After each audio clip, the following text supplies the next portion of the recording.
요즘 우리는 그 일상이라는 단어에 굉장히 집중되어 있습니다. 일상. 과연 그게 무슨 뜻일까? 하루의 일정한 패턴을 의미하는 삶의 이야기를 이야기하는 것 같습니다. 그런데 코로나19라는 전염병이 어느덧 2년이 지나는 이때에 우리의 일상은 깨진 게 아니라 변했습니다. 지금까지 알고 있었던 일상이 더 이상 우리의 일상이 아니라 변해간 겁니다. 행동의 지침을 보면은 마스크를 항시 껴야 되고 손을 얼마나 자주 씻는지요. 저도 굉장히 손을 자주 씻게 되더라고요. 근데 그러한 일상 가운데서도 여전히 변하지 않은 일상이 있었습니다. 봄이 되니 새싹이 났고요. 여전히 농부는 마스크는 꼈지만은 씨를 뿌렸고 이번 가을에 추수를 했습니다. 그리고 또 새로운 씨를 뿌리더라고요. 어부들은 여전히 배를 통통거리며 고기를 잡으러 나가고 잡아 들어오더라고요. 그러나 약간의 일생들이 변해갔습니다. 그래서 그 일상이라는 것이 참으로 우리에게 보통이 아니었고 특별한 날이었구나라는 생각을 하게 되었죠. 하루 사는 것이 그저 있으면 살아가는 것이 아니라 하루 살더라도 뭔가 특별한 은혜가 있어야지 사는 거구나라는 것을 새롭게 깨닫게 됐습니다. 이런 가운데에 우리가 그동안 혹시나 잠깐 잊었던 이 단어 하나가 또 생각이 납니다. 요즘 이 사회에서는 그런 것들을 계속 얘기하지요. 그게 뭐냐면 회복입니다. 회복. 우리 그리스도인들은 굉장히 신앙적 용어로 회복이라는 단어를 많이 씁니다. 그런데 이제는 일반 사회에서도 이 회복을 소망하고 꿈꾸고 있어요. 아마도 다른 방법이겠지요. 그러나 어쨌든 이 단어가 우리 시대에 우리에게는 간절한 소망이 된 겁니다. 이러한 때에 우리 시대는 지금 일상으로의 시작 아니 새로운 일상으로의 시작을 계속 준비시키고 있습니다. 뉴스를 들면은 이제 with 코로나와 함께라는 신조어와 함께 새롭게 시작해야 됩니다. 다시 시작해야 됩니다. 라는 이야기를 많이 합니다. 예. 그런데 그 시작 이후에 무엇이 어떻게 될지 아는 사람은 아무도 없어요. 단지 다짐만 했고 시작만 할 것이고 준비되는 게 거의 없지요. 이러한 시작을 알리는 새로운 일상으로의 시작이 하나님도 이 하나님의 자녀 이스라엘 백성에게 이미 말씀하신 적이 있습니다. 아브라함과 이삭과 야곱 이 약속의 자녀들이 야곱의 시대에 잘 살기 위해서 더 잘 살기 위해서 애굽으로 이주를 합니다. 어느 정도까지 잘 살 수는 있었지만은 놀랍게도 400년이 넘어 차기까지 그들은 노예로 전락해 버리고 납니다. 그들이 꿈꾸던 삶이 아니었죠. 그들이 소망했던 삶이 노예가 아니었습니다. 그런데 노예로 전락해 버리고 말아요. 그리고 그것이 자기의 인생이냐? 우리는 이렇게 살아야 되는 건가 하면서 그게 400년이 지속됐으니까요. 누구 하나 우리의 삶은 이렇게 돼서는 안 돼. 우리는 이렇게 살지 않아. 우리는 새롭게 살아야 돼. 했던 사람이 한 명도 없었습니다. 이럴 때 하나님이 아브라함과의 약속을 기억해내고 우리에게 소망을 주기 시작하죠. 이제는 새로운 일상으로의 출발이 돼야 되겠다. 너의 존재가 노예가 아니고 하나님의 약속의 자녀로서의 신분을 가지고 새로운 일상으로의 회복 준비를 해야 되겠다. 그리고 출발해야 되겠다. 그리고 준비시키는 겁니다. 그것이 오늘 말씀이죠. 그리고 이 새롭게 출발하는 새로운 일상으로의 시작을 함께하는 그들에게 우리 하나님이 당부합니다. 이것은 새로운 구원의 역사이고 애굽이라는 강한 나라를 하나님의 강한 손으로 꺾으시고 너희의 힘으로 독립한 것이 아니라 너희의 능력으로 해방된 것이 아니라 전적으로 하나님의 은혜로 새로운 일상을 회복하고 시작한 것이므로 그것을 기억하고 재현해야 된다. 그래서 이제 새로운 시작, 출발하는 점에 있어서 준비해야 될 것이 있다. 바로 그런 가운데에 준비를 시킵니다. 하나님이. 그냥 출발해서 되는 게 아니에요. 새로운 일상의 출발은 구원이었습니다. 새로운 일상의 출발은 하나님 우리 주신 회복이었습니다. 그것은 또 다른 노예의 삶을 정리하고 약속의 자녀로 새롭게 출발하는 축복이었습니다.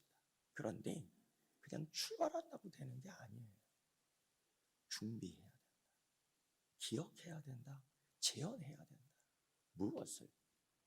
그 중에 하나가 유월절과 무교절과 유월절이었습니다. 출애굽을 이제 경험하는 자들, 아니 그 긴박한 여행을 준비하는 자들은 다 알았습니다. 몸으로 체험한 거니까요. 너무 긴박하고 급한 여행이 시작되므로 누룩을 넣어 빵을 만들 수 없었습니다. 정말 불편한 떡이며 맛없는 빵을 씹어 먹으며 나와야 되는 새로운 일상의 출발을 이렇게 시작합니다. 하나님께서는 이 누룩이 있어서는 안 되는 의식을 7일 동안 거행시키며 내 주변에 있는 모든 부패와 발효를 시킬 수 있는 것들을 제거하는 훈련을 하게 합니다. 우리에게 있어서는 안 될, 우리의 삶에 있어서 변질시키는 하나님의 약속을 발효시켜버리는 것들을 다 제해버리는 훈련. 뿐만 아니라 유교절도, 유월절도 마찬가지입니다. 이게 무엇입니까? 자손들이 묻는다면 이렇게 말을 해야죠. 후일에 내 아들이 왜 이런 일을 하냐고 물었을 때에 우리가 무슨 말을 해줄 수 있을까? 이 규례는 우리가 애굽에서 나올 때에 하나님이 보여주신 능력이었다. 이 규례는 우리가 출애굽하며 하나님께서 약속의 자녀로 불러주셔 노예가 아닌 하나님의 자녀로 출발할 때에 새로운 일상으로 갈 때에 준비했던 것이다. 하나님께서는 이 유월절, 이 날 정말 애굽 왕 바로가 완악하여 이스라엘 백성들을 보내지 않을 때에 10번째 재앙, 모든 첫 태생의 수컷, 인간이든 동물 짐승이든 하나님은 10가지 재앙, 마지막 재앙에 장자와 초태생을 다 죽입니다. 그 전에 이미 9가지의 재앙을 통해서 하나님은 그 능력을 보여주셨습니다. 놀랍게도 같은 시대, 같은 상황, 같은 장소, 같은 시간에 있는 사람임에도 불구하고 애굽인들에게는 재앙으로, 약속의 자녀에게는 은혜로 오는 이 모든 것들을 어떻게 우리가 설명할 수 있는가? 그게 유월절이에요. 하나님께서 이렇게 준비시켜 주는 거예요. 그래서 그들은 내 손의 기호와 내 머리의 이마에 붙여 이 상징이 하나님의 구원과 하나님의 구원의 역사를 위해 준비하는 우리 삶에 있어서 반드시 필요한 것이라는 것들을 그 자손에게 알렸던 겁니다. 새로운 일상으로의 출발 준비예요. 그런데 이것뿐이 아닙니다.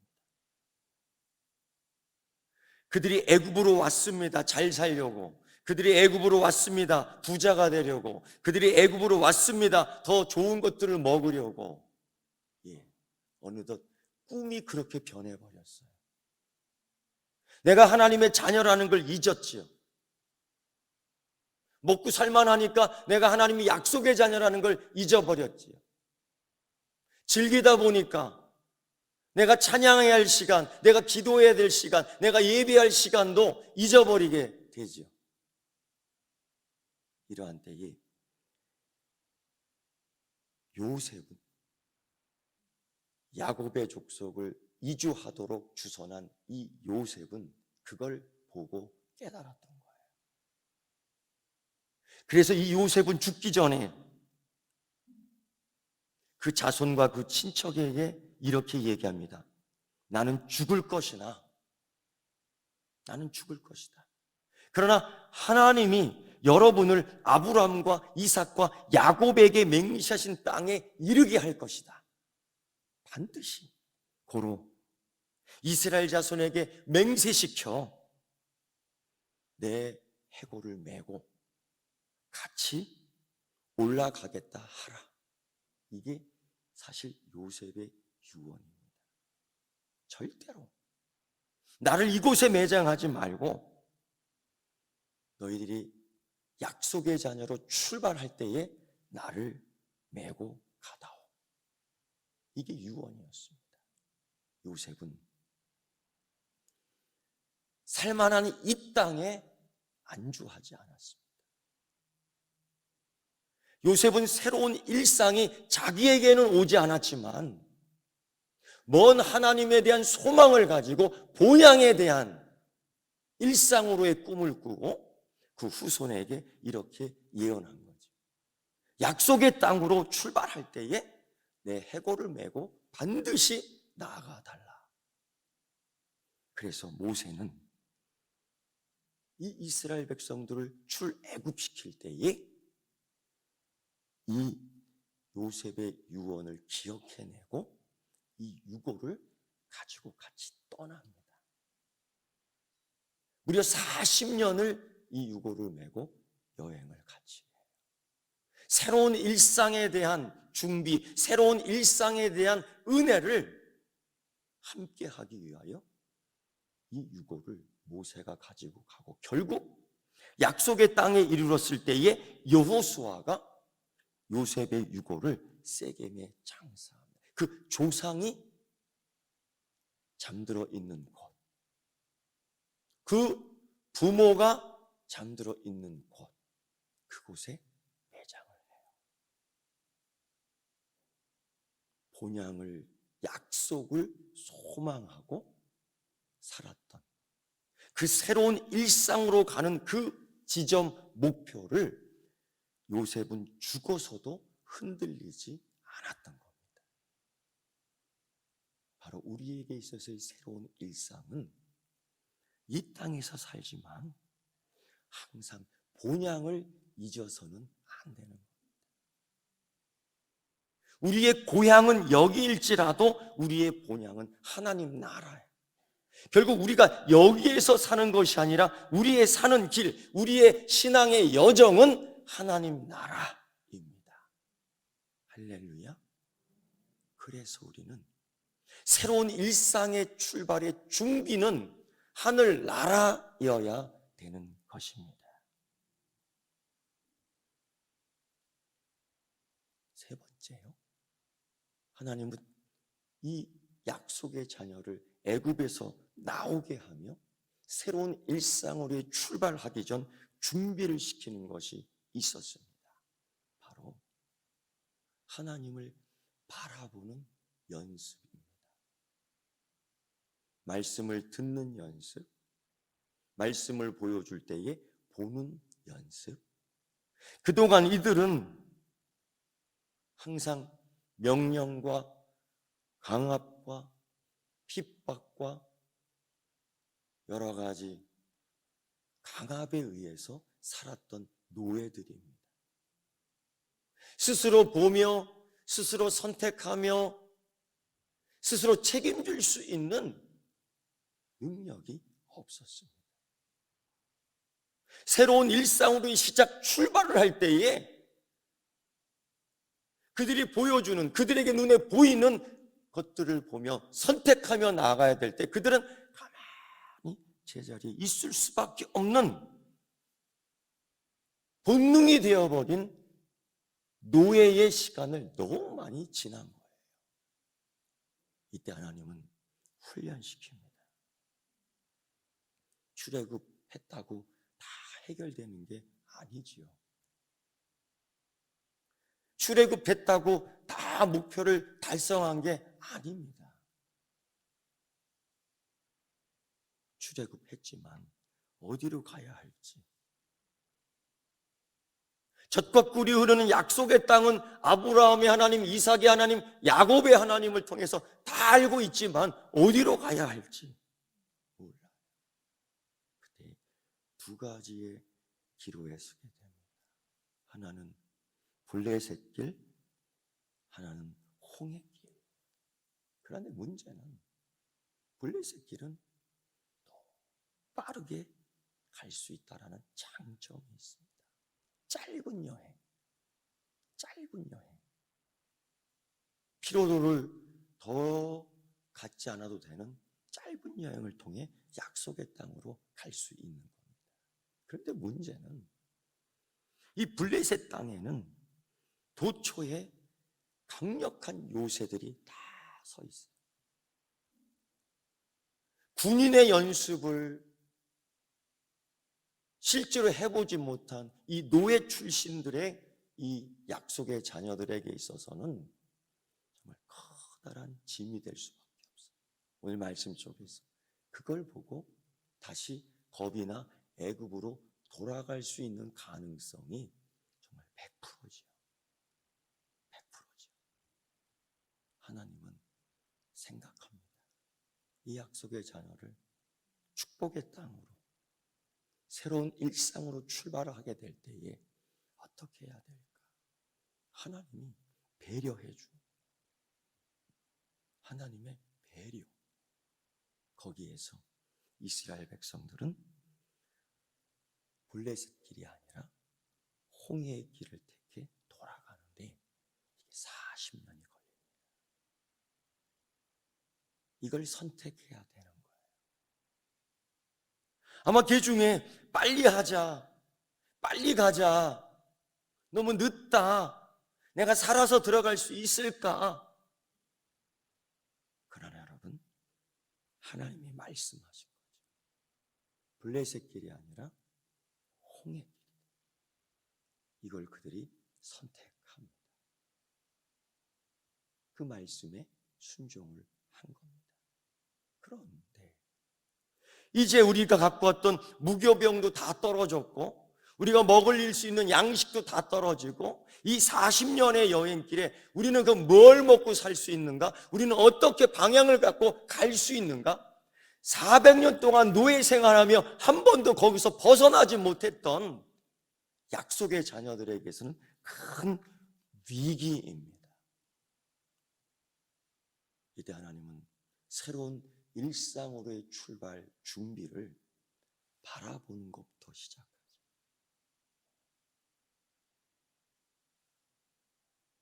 너에게 일을 주며 채찍을 휘둘렀던 자를 바라보고 눈치 보는 게 아니라 너에게 먹을 것을 던져주며 거지처럼 먹으라는 그 애굽 군인들을 바라보는 게 아니라 이제는 사랑으로, 은혜로, 자비로 내 자녀를 살찌게 하고 생존케 하고 건강하게 하고 생육하게 하고 번성하게 하시는 하나님을 바라봐야 되는 거예요. 그 훈련 준비를 시키는데 바로 메추라기와 만나와 반석에서 터지는 생수의 은혜입니다. 이걸 경험하는 거예요. 경험하는 거예요. 지금까지 살아온 것이 하나님께서 우리에게 준비시켜 주시는 것들이지요. 그것뿐이 아닙니다. 하나님은 출애굽 이후 그날 밤부터, 출애굽 이후 그날 낮부터 하나님 스스로 그 영광을 나타내 보여주셨습니다. 애굽의 두려움이 얼마나 클까요? 광야로 들어갔다는 두려움이 얼마나 클까요? 이 질병에 대한 공포가 얼마나 클까요? 똑같아요. 하나님은 그러나 그들 앞에서 영광을 보여주시기 시작합니다.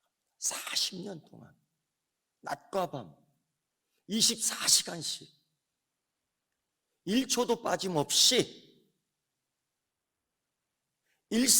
새로운 일상으로의 시작과 출발을 위해 준비시켰던 바라보는 은혜, 바로 그게 낮에는 구름, 밤에는 불기둥이었던 것입니다.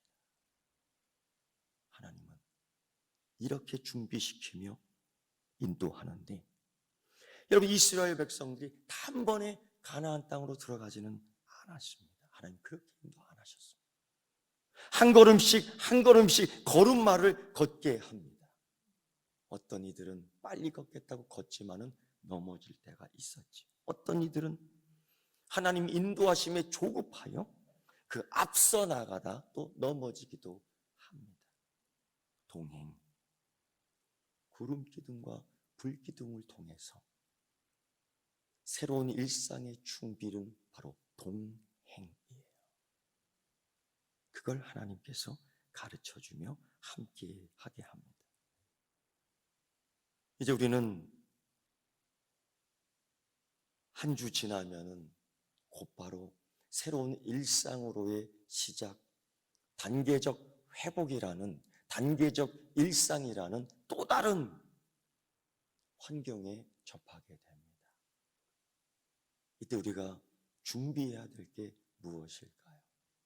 하나님은 또 이런 역사 속에서 우리 또한 새로운 일상으로 인도해 주실 텐데, 바로 우리가 준비할 것은 하나님을 기억하고 하나님을 기념하고 하나님을 바라보며 동행하는 그리스도인의 삶인 줄 믿습니다. 이 삶을 통해서 우리는 새로운 일상으로 본향에 도달할 줄 믿습니다. 기도하겠습니다. 하나님 아버지, 이런 역사 속에서, 이런 환경 속에서 하나님의 은혜를 깊이 다시 묵상할 수 있게 하심을 감사드립니다. 하나님, 이제 새로운 일상으로의 출발 준비하고자 합니다. 오늘 말씀처럼 주께서 준비시키는 것 단단히 붙잡고 하나님 힘차게 나가 본향에 이르는 약속의 자녀, 축복받는 자녀 되게 하여 주시옵소서. 예수님의 이름으로 기도드리옵나이다. 아멘.